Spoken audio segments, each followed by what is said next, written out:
Hello दोस्तों, कैसे हैं आप। सुनैना एक प्रतिष्ठित बैंक में उच्च पद पर कार्यरत थी। शादी के बाद से वह अपने ससुराल में अपनी जिम्मेदारियां निभाने और करियर के बीच संतुलन बनाने की कोशिश कर रही थी। घर में बस 3 लोग थे। सुनैना, उसके पति अनुराग जो खुद का व्यापार करते थे, और उनके वृद्ध ससुर श्री रमेश तिवारी। सुनैना की सास का देहांत 1 साल पहले ही हो चुका था और उसके बाद से ही घर का माहौल थोड़ा सा उदासीन हो गया था।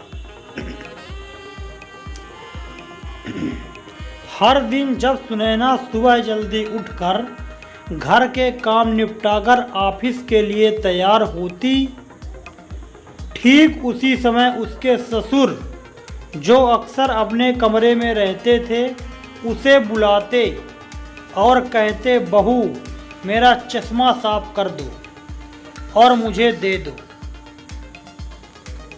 सुनैना को ऑफिस के लिए देर हो रही होती थी और वह मन ही मन झुंझलाती, लेकिन ससुर की बात का मान रखते हुए चश्मा साफ कर देती थी। यह सिलसिला रोज का हो गया था और सुनैना के लिए यह बात धीरे धीरे असहनीय हो चली थी। एक दिन जब वह रोज की बात उसके सहन शक्ति की सीमा को पार करने लगी, तो उसने यह बात अपने पति अनुराग से साझा की। अनुराग को यह सुनकर आश्चर्य हुआ, क्योंकि उनके पिता ने कभी ऐसी आदत नहीं दिखाई थी। अनुराग ने सुनैना को सलाह दी, तुम सुबह उठते ही पिताजी का चश्मा साफ करके उनके कमरे में रख दिया करो, शायद इससे उनका बार बार बुलाना बंद हो जाए। सुनैना ने पति की सलाह मान ली और अगले दिन से हर सुबह उसके सबसे पहले ससुर का चश्मा साफ कर उनके कमरे में रखाती। लेकिन ससुर को बुलाने का सिलसिला थमा नहीं। सुनैना के प्रयास के बावजूद जब वह ऑफिस के लिए निकलने लगती, तो ससुर फिर से उसे चश्मा साफ करने के लिए बुला लेते। इस आदत से सुनैना और भी अधिक परेशान हो गई थी। समय के साथ सुनैना ने इस स्थिति को अनदेखा करना शुरू कर दिया। ससुर की आवाज़ अब उसके लिए कोई महत्व नहीं रखती थी और वह अपने काम में मग्न रहती।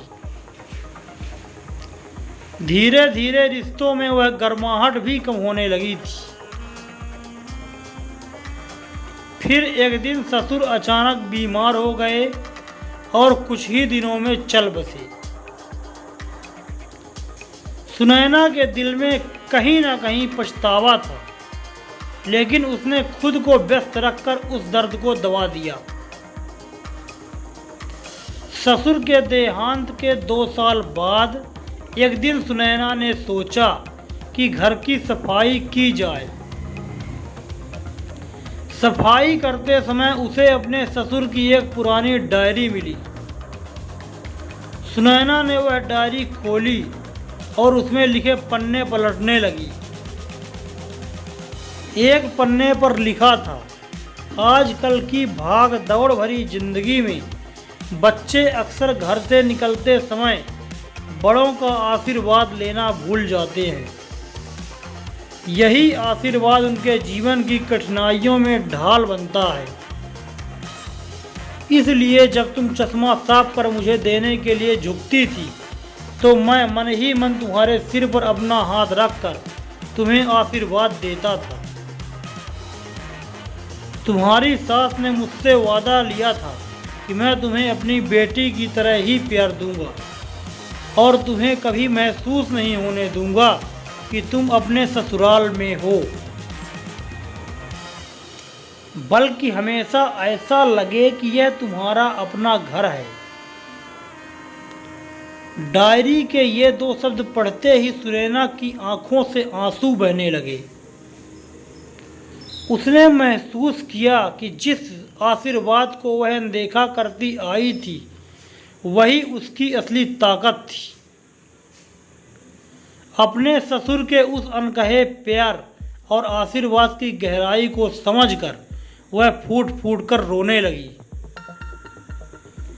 आज भी ससुर के जाने के कई बरसों बाद सुनैना रोज सुबह घर से निकलते समय उनका चश्मा साफ कर उसी टेबल पर रख देती है। उसे यह यकीन है कि उसके ससुर की आत्मा कहीं ना कहीं से उसे देख रही होगी और उसे अपने आशीर्वाद से शराबोर कर रही होगी।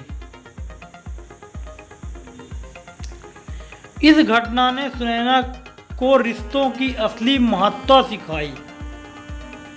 अब वह समझ गई थी कि रिश्ते शब्दों से नहीं भावनाओं से सहेजे जाते हैं। वह जीवन भर उस आशीर्वाद को संजोकर रखेगी जो ससुर के हाथों से उसे अनकहे मिलते रहे। रिश्तों का महत्व समझें, उन्हें संजोएं, क्योंकि जब हम उन्हें खो देते हैं तब उनकी कीमत का एहसास होता है। तो दोस्तों, कहानी कैसी लगी कमेंट करके हमें ज़रूर बताएं। अगर वीडियो पसंद आया है तो वीडियो को लाइक कर दें, चैनल को सब्सक्राइब कर लें ताकि मेरी हर वीडियो आप तक पहुंचती रहे। वीडियो देखने के लिए आपका बहुत बहुत धन्यवाद।